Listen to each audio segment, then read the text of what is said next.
There's been a lot of stuff on the internet recently that has to do with age restriction. It's not a new thing. There's been tons of rules implemented all over the United States where you have to have age verification to access certain websites, do certain things online. Personally, I'm not the biggest fan of it. I think it's something that's so easily able to be worked around. To just go off of the honor system and have someone say, "Oh, I'm not over 18, I can't do this," is like giving the Paul brothers a camera and telling them not to film themselves. It's unnecessary and there's no point in doing it. Now, the reason I'm talking about this today is because the UK has put in a law where you have to be 18 and up to access basically porn websites, which no one ever follows. I'm pretty sure every kid who's like hitting puberty now has just discovered porn. There's no workaround behind it. It's all over the place. You can just do a quick Google search and you don't even have to go to a website to do it. It's a stupid system. But for the people who do go to those websites and have to do the age verification thing, there's a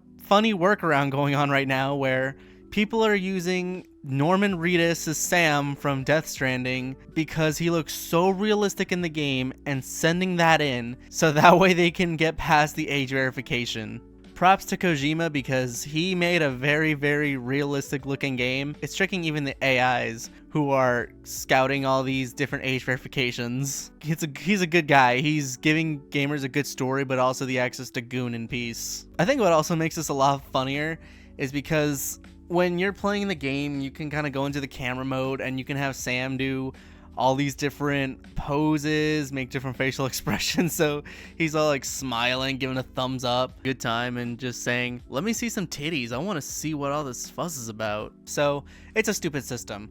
Now, that's not the only way you can get past those websites. I'm sure everyone already knows that if you have a VPN, you can just change your country or your location and you can just bypass all that to places that don't have these restrictions in place. So these little gimmicks that they're trying to do for internet safety, while it is in good faith, it's not really worth it. There's just so many easy workarounds that it makes it almost impossible to monitor. And this little exploit didn't even take long. It took like a day to try this and it worked flawlessly. So they got a lot of bugs to work out. I really don't think they should bother with this. Yes, I know there's concerns for online safety. There's tons of stuff that's happening in other websites. It's not just the adult ones. There's even ones that are like made for kids, like Roblox, for example. They have a big problem with internet safety where you have all these grown adults trying to interact with kids and trying to meet them offline in the real world,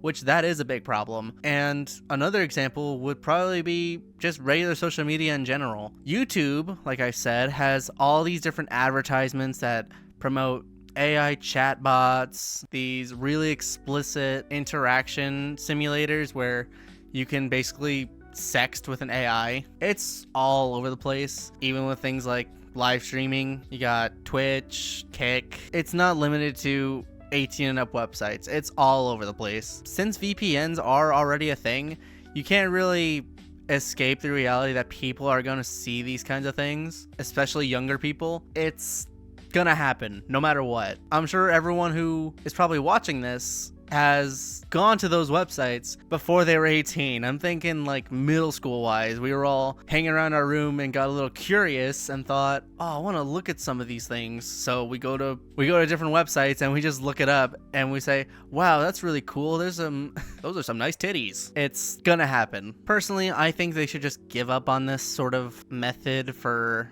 online safety. I think it really should just be up to the parents who are in charge of these kids. You can't expect the whole government to do everything for them, especially when it comes to stuff that kids may be curious about. And that's what parental locks are for. But even then, there's sometimes a workaround where kids can pretty much guess the passwords. I think now, because of the stuff that's also happening on Steam with Visa and MasterCard, they're really trying to dictate what everyone sees and doesn't see on the internet, which is stupid. I do think there are some things that should not be on the internet, but if you go out of your way to pretty much stop people from looking up stuff, it kind of puts in a lack of faith of the actual government who are putting these rules into place, because everyone's just going to find a workaway around them. There's no guarantee it's going to work. It's just human nature that we're going to figure that shit out really fast. And like I said, we have VPNs. We can do all that stuff now. Because even some states here in the US, like Texas, where I live, I have to use a VPN because they pretty much outlawed that stuff here, and you have to have age verification or ID. And I don't want to give them my ID, so I'm just changing locations with my VPN and looking that shit up myself because there's no point. Either way though, I think it's funny how these people are trolling all these websites by using a video game character to get past their security system, in quotes. I'm putting security in quotes because it's that stupid. And thank you, Kojima, for making such an amazing looking character that we can do this. But yeah, let me know what y'all think. Personally, like I said, I think that when governments do this, it's a really, really bad thing. They should just leave it be and let other people handle it and not try to censor everything. But yeah, other than that though, that's pretty much it. Thanks for watching. Hope y'all enjoyed. Talk to you later. See ya.